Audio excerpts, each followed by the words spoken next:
എല്ലാവർക്കും വിനീത നമസ്കാരം. ശ്രീമദ് ഭാഗവതം ദശമസ്കന്ധം ഉത്തരാർത്ഥം അധ്യായം 74 ശ്ലോകം 28 മുതൽ 37 വരെ 10 ശ്ലോകങ്ങള്.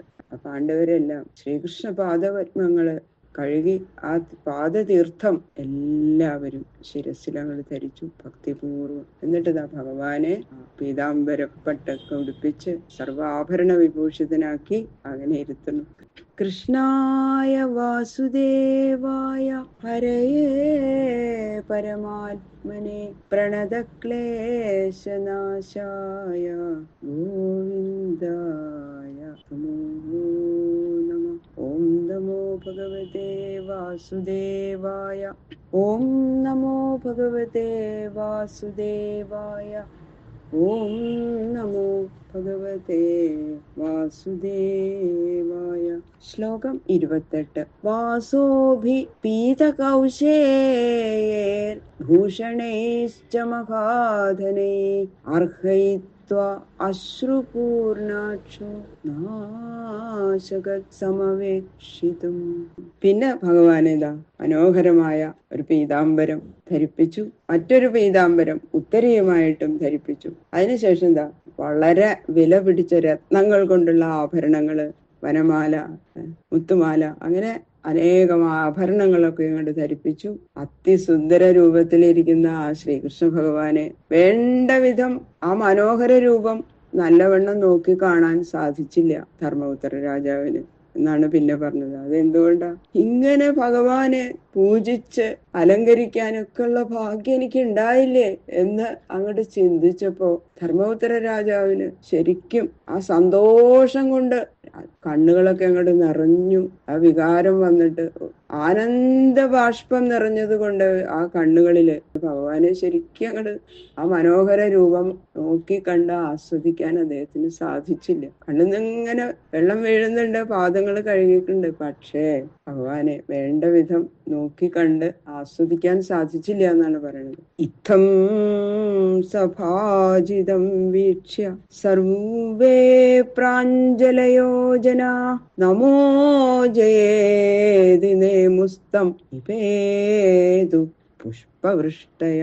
ഇങ്ങനെ ആ യുധിഷ്ഠിരൻ ഭഗവാനെ അഗ്രപൂജ്യ സ്ഥാനത്തിൽ ഇരുത്തി ഇങ്ങനെ സൽക്കരിക്കണത് കണ്ട് ആ ഭഗവാന്റെ ആ സുന്ദര രൂപം കൊണ്ട് കണ്ട് സകല ജനങ്ങളും രണ്ട് കൈ കൂപ്പി തൊഴുതുകൊണ്ട് നമസ്കാരം എന്ന് പറഞ്ഞു ഭഗവാനെ നമസ്കരിച്ചു. മാത്രല്ല ജയ ജയ ജയ ജയ ജയ, ഭഗവാന് ജയ ജയ, യുധിഷ്ഠിര മഹാരാജാവിന് ജയ ജയ, ഇങ്ങനെ ഉച്ചത്തിൽ ജയശബ്ദം അവിടെ മുഴക്കിക്കൊണ്ട് എല്ലാവരും നമസ്കരിച്ചു. അതാ ദേവന്മാര് ആകാശത്തിൽ നിന്ന് പുഷ്പവൃഷ്ടി ചെയ്യുന്നു. ഇത്തം നിശമ്യതമഘോഷസുത സ്വപീഠാദുത്ഥായ കൃഷ്ണഗുണവർണ്ണന ജാതമന്യു ഉൽക്ഷിപ്യ ബാഹുമിതമാഹ സദസ്യമർഷി സംശ്രാവയൻ ഭഗവതേ പരുഷാണ്യഭീത.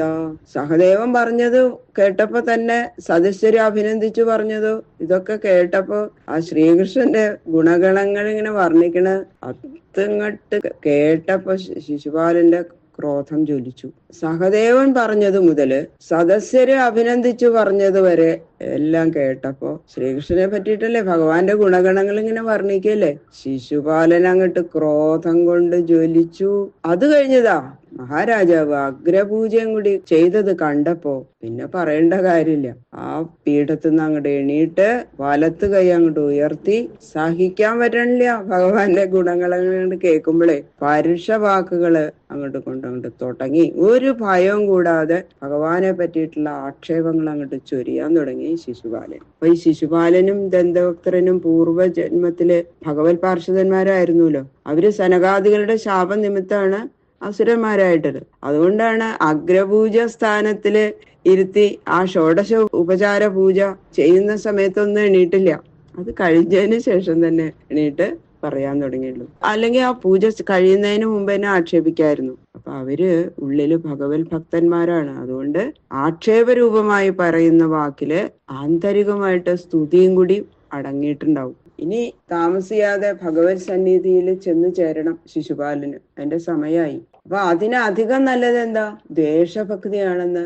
അതുകൊണ്ടാണെന്നല്ലോ ഭഗവത് സങ്കല്പത്തിൽ തന്നെ ആ ദേശഭക്തി സ്വീകരിച്ചത് കൊണ്ടാണ് 3 ജന്മം കൊണ്ട് അവർക്ക് ഭഗവത് സായുജ്യം ലഭിക്കും എന്ന് പറഞ്ഞത്. അത്യുത്കൃഷ്ടമായ ഈ മഹനീയ സൗന്ദര്യ സ്വരൂപത്തിൽ ലയിക്കാൻ നല്ല അവസരം ഇത് തന്നെ ആണ് എന്ന് ശിശുപാലന് തോന്നിയിട്ടാണ് ഇപ്പൊ ഭഗവാനെ ആക്ഷേപിക്കാനായിട്ട് തുനിഞ്ഞിരിക്കുന്നത്. ഭഗവാൻ പാർഷദന്മാരായിട്ട് ഇരുന്ന ആ ശിശുപാലനും അതിനു മുമ്പുള്ള ജന്മത്തിലെ ഇരുന്നിരുന്ന ആളുകളല്ലേ ജയവീജന്മാര്.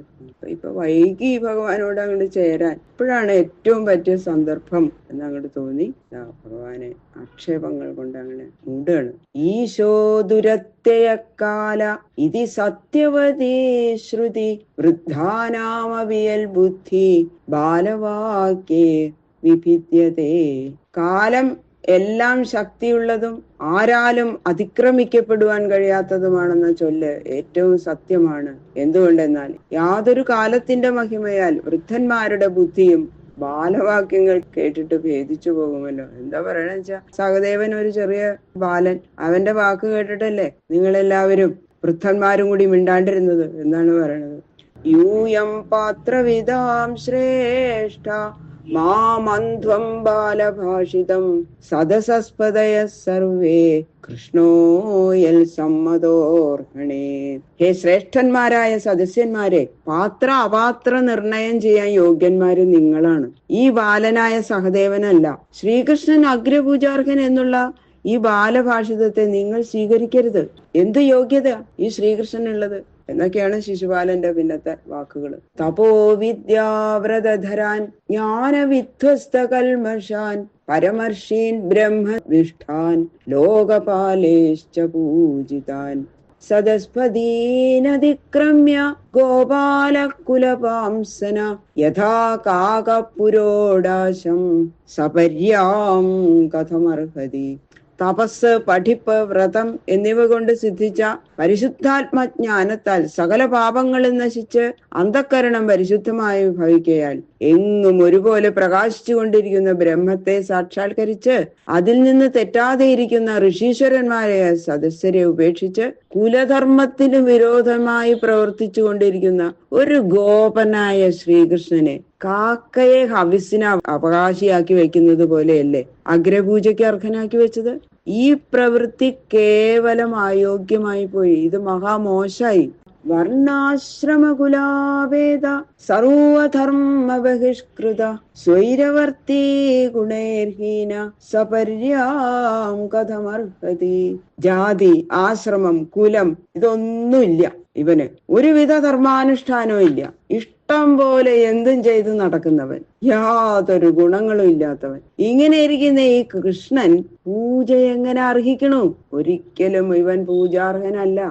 യയാദിനൈഷാം ഹി കുലം ശബ്ദം സദ്ഭിർബഹിഷ്കൃതം വൃഥാപാനരതം ശശ്വത് സപര്യാം കഥമർഹതി.